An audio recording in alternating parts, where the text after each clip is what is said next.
একটা বাচ্চার দ্রুত ব্রেন ডেভেলপমেন্টের জন্য কিন্তু জয়েন্ট ফ্যামিলি খুবই গুরুত্বপূর্ণ। যেহেতু জয়েন্ট ফ্যামিলিতে অনেক মানুষ থাকে, এই জন্য এই জয়েন্ট ফ্যামিলির বাচ্চারা দ্রুত সব কিছু শিখে যায়।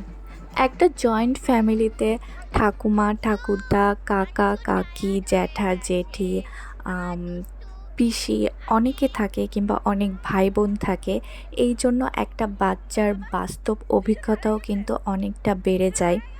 সবার সাথে মিশে, সবার সাথে থেকে, সবার ভালোবাসা পেয়ে একটা বাচ্চা কিন্তু দ্রুত ইমপ্রুভ করে। তার ব্রেন ডেভেলপমেন্টের সাথে সাথে অন্যান্য ডেভেলপমেন্টগুলোও কিন্তু খুব দ্রুত হয়। জয়েন্ট ফ্যামিলি যে শুধুমাত্র বাচ্চার জন্য ভালো সেটা নয়, কিন্তু বাচ্চার মায়ের জন্যও কিন্তু অনেক ভালো। সারাদিন বাচ্চার পেছনে খাটতে যেয়ে বাচ্চার মায়ের কিন্তু অনেকটা মানসিক চাপ পড়ে। সো জয়েন্ট ফ্যামিলিতে থাকলে এই প্রবলেমগুলো হয় না। কারণ কি, অল টাইম বাচ্চার মাকে বাচ্চা হ্যান্ডেল করতে হয় না।